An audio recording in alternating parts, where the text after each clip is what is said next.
저는 우원식 의원입니다. 오늘 이 자리는 김영균 후속 대책을 위한 당정 TF의 팀장 자격으로 이 자리에 왔습니다. 어제 저희가 당정 발표 후에 김영균 대책위를 비롯해서 특조위 그리고 그걸 통한 언론 기사들 쭉 제가 살펴보고 이건 꼭 말씀을 드려야 되겠다 싶어서 이 자리에 찾아왔습니다. 우선 어제 이제 되게 커다란 그 주장은 정부 대책이 알맹이가 빠져 있고 그리고 용균이를 우롱한 졸속 대책이다. 그렇게 해서 전혀 이게 사전에 준비되지 못하고 현장하고 소통하지 않고 정부가 일방적이고 졸속하게 대책을 내놓은 것으로 그렇게 이야기를 하고 직접 고용 정규직화에 대해서 당정이 그 엄중함 또는 위험의 외주와 엄중함에 대해서 깊은 철학을 갖지 못하고 이야기하는 것 같이 그렇게 이야기를 해서 이건 이 부분에 대해서는 이 책임을 지고 있었던 저로서는 충분히 이건 설명을 드려야 된다는 생각으로 찾아왔고요. 이번 김영균 후속 대책은 이미 지난 2월 5일 날 고 김영균 대책위와 당정이 합의한 사항을 이행한 것입니다. 그러니까 이번 발표가 그냥 발표된 게 아니고 이번 발표의 근거가 됐던 지난 2월 달에 당정 발표가 있었습니다. 그 당정 발표에 이번에 발표한 내용들, 특히 고용 부분에 있어서 그 내용이 그때 합의가 된 것이고 그것이 변화된 게 아니라는 점을 먼저 말씀드립니다.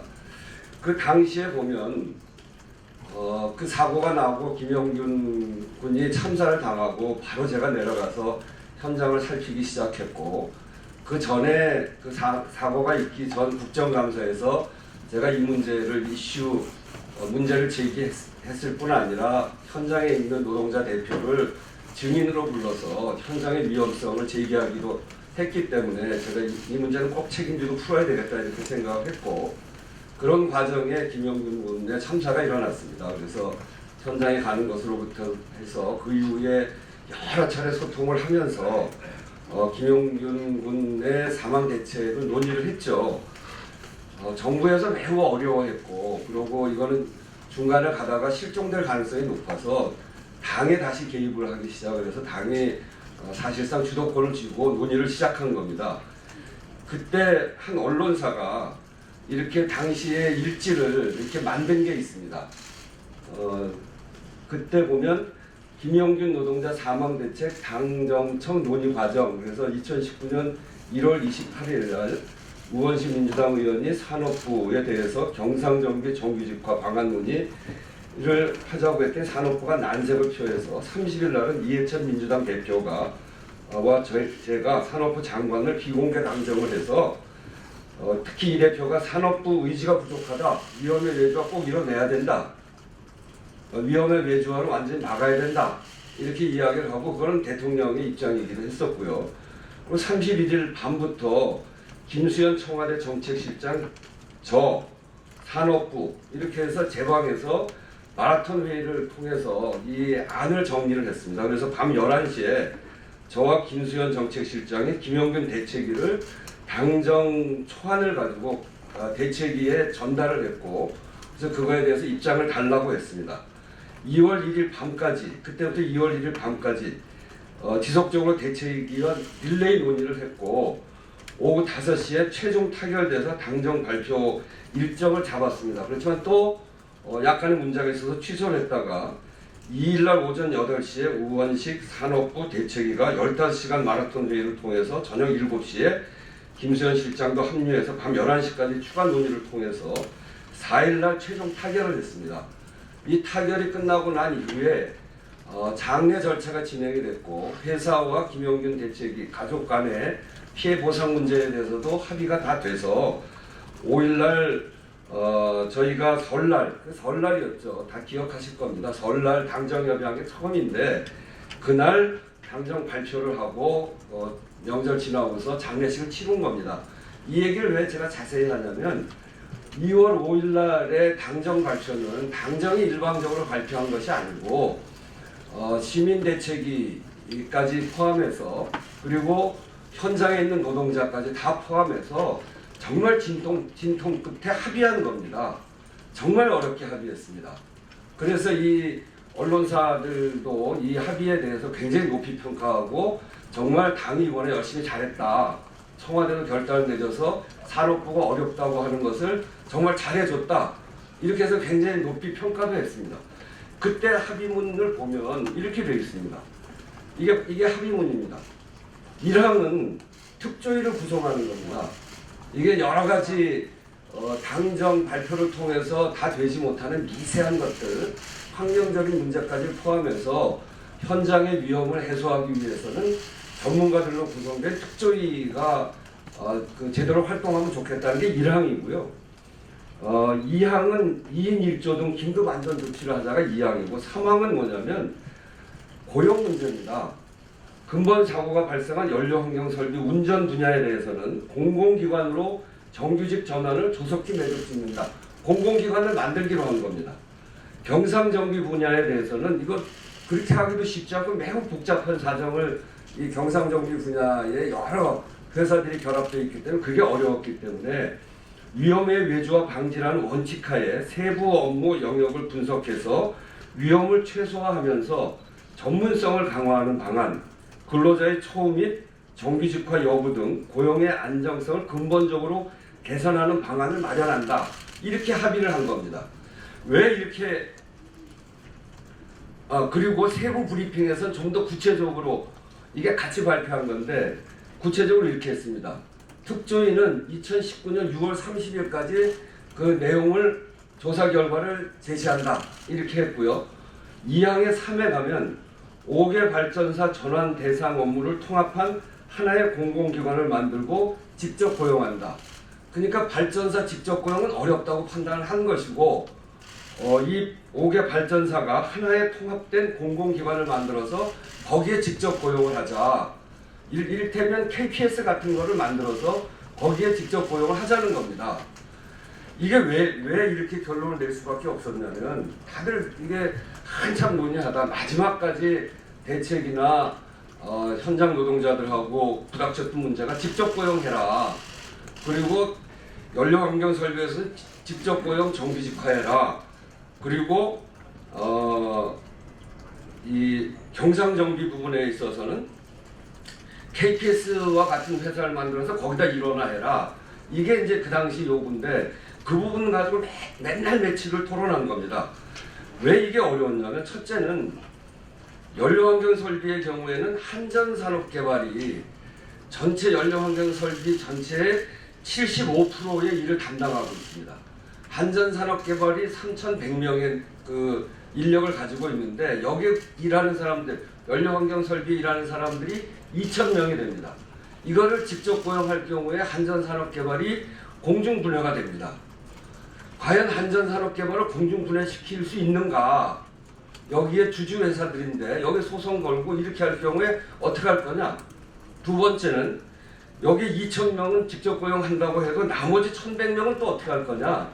여기에 간접 인력 문제도 있고 사무직 같은 간접 인력, 이거 고용이 안 되는 사람들이 있습니다. 그런 사람 문제 어떻게 할 거냐? 또 세 번째는 이렇게 직접 고용하는 거에 대해서 발전사 노조들이 적극적으로 반대합니다. 그렇게 해서 발생되는 노노 갈등은 또 어떻게 할 거냐? 이런 것들이 어려운 문제였기 때문에 최종적으로 결론을 그렇게 낸 것이고, 그리고 경상정비 부분에 있어서도 민간정비사 앞에서 얘기한 여러 개로 민간정비사로 나눠져 있기 때문에 여기가 파산, 이게 그 상장회사들이 많은데 상장회사의 주주 반발, 민간정비사의 파산, 간접인력의 고용 불안정, 이런 문제들을 어떻게 할 거냐? 여기에 봉착한 겁니다. 저도 제가 을지로위원회 하면서 위험의 외주화 문제를 지속적으로 몇 년 동안 제기해왔던 사람이고 정말 직접 고용 정규직화를 해서 완벽하게 이 위험의 외주화를 끝내야 된다 이렇게 주장해온 사람인데 결국은 못하겠다라고 하는 산업부를 설득해서 청와대까지 끌고 와서 그리고 우리 정권 당청이 갖고 있는 힘을 가지고 현장을 설득하고 회사들을 설득해서 여기까지 합의를 한 겁니다. 저는 원칙 중요하다고 생각합니다. 저도 원칙론자고요. 이게 혁명이 아니고 개혁을 하는 건데 한꺼번에 다 못 바꾸면 조금이라도 진전되게 해야 되는 거 아닙니까? 그리고 거기에 동의를 해서 하나는 특조위를 만들고 또 하나는 고용 형태에 대해서 이렇게 합의한 겁니다. 저는 특조위의 결과도 중요합니다. 그렇지만 특조위를 만들었던 사회적 합의 2월 달에 당정 발표문 그거 중요한 겁니다. 얼마나 진통 끝에 만들어낸 합의인데 현실까지 고려해서 현실 다 조정을 해서 만들어낸 합의인데 이걸 이렇게 깨면 되겠습니까? 저는 어제 와서 제가 외면했다고 누가 또 기사를 그렇게 올렸는데 외면한 게 아닙니다.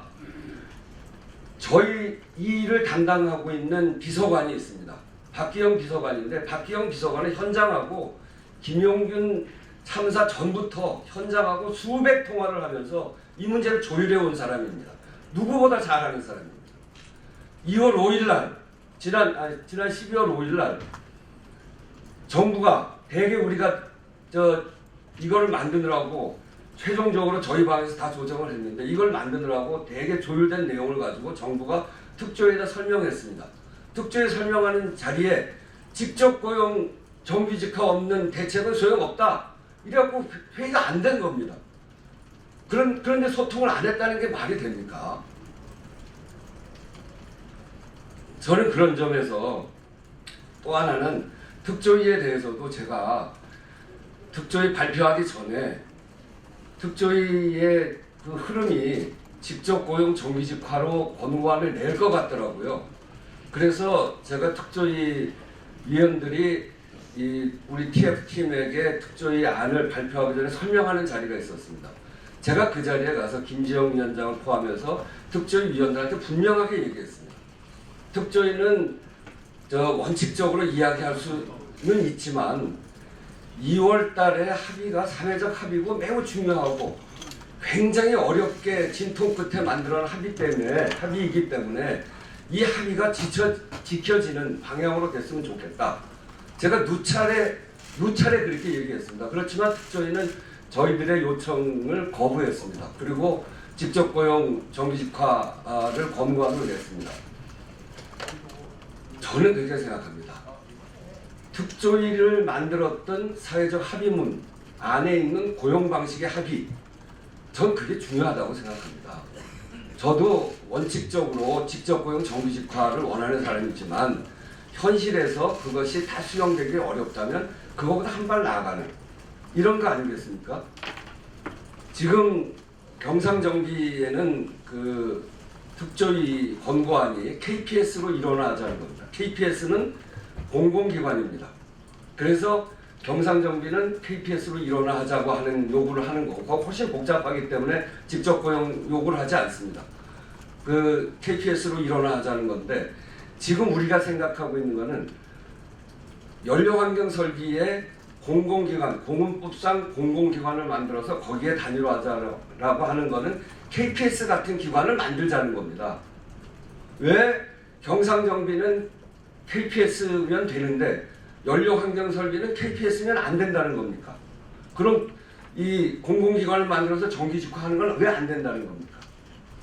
문재인 정부가 노동존중사회를 이야기하면서 비정규직 제로를 선언하고 비정규직 없는 사회를 만들어가는데 저도 아주 앞장서서 일하고 있는 사람인데 공공기관으로 만드는 이 기관에 이렇게 가는 거에 대해서 무조건 거부하는 건 저는 옳지 않다고 생각합니다. 그거는 현실의 여러 가지 여건들이 있기 때문에 정규직 노조가 반발하고 여러분 잘 알지 않습니까? 정규직 노조가 그런 부분에 대해서 얼마나 반발하고 또 그 안에 갈등이 얼마나 큰지 이런 것까지 다 감안하고 현실 여건을 감안한 속에서 과거처럼 용역이나 파견 이게 아니라 그래도 직접 고용 방식으로 해야 되는데 그것이 원청 직접 고용이 안 되면 다른 공공기관이라도 만들어서 직접 고용하겠다고 하는 아주 이 고심찬 결단들을 해 나가고 있는 건데 이걸 무조건 알맹이 없고 아무런 대책이 없는 그리고 우롱하는 대책이다 이렇게 얘기하는 건 전 옳지 않다고 생각합니다. 그런 점에서 특조위 권고도 중요합니다만 특조위를 만든 그 합의문의 안에 있는 그 그 합의사항이 저는 정말 우리가 지켜나가야 될 중요한 사회적 합의다 이렇게 생각하면서 저는 일방적으로 당정 결과에 대해서 비난으로만 일관하는 것은 올바른 태도가 아니라고 생각합니다. 제가 그동안 여러 가지 을지로변을 통해서 정말 사회적 약자를 위한 활동에 일관되게 활동하고 있습니다만 저는 그것이 사회를 한 발씩이라도 진전시키는 길이지 이렇게 맨 끝에 서서 언론 원칙만 주장하고 있어서는 사회가 진전하기 어렵다. 그리고 정말 우리가 하는 일에 진정성을 좀 믿어주셔야지. 을지로변에 시작한 지가 저희가 6년, 7년 됩니다. 끊임없이 이렇게 하고 있는 사람들에 대해서 함부로 이렇게 이런 식으로 비판하는 거. 약속을 안 지켰더니 왜 약속을 안 지켰습니까? 약속한 대로 우리가 다 한 거죠. 그런 점에서 기자 여러분들께서도 오해 없으시기를 바라고 저희들이 이 문제에 대해서는 정말 위협 현장에서 위협이 사라질 때까지 한 발에 다 안 되면 반발씩이라도 가고 10발이 안 되면 10명이 손잡고 한 발씩이라도 가야 되는 거죠.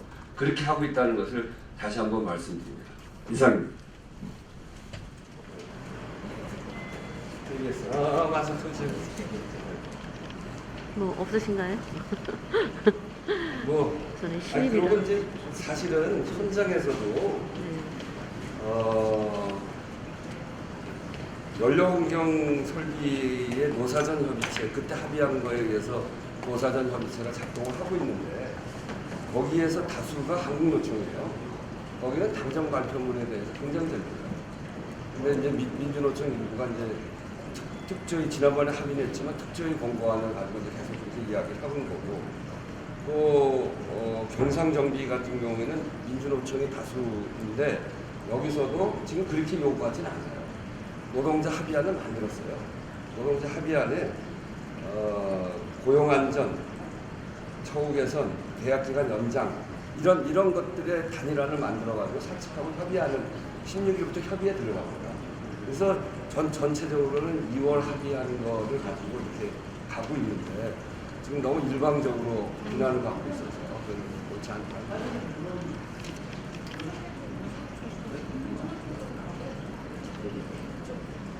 들어가 있어요.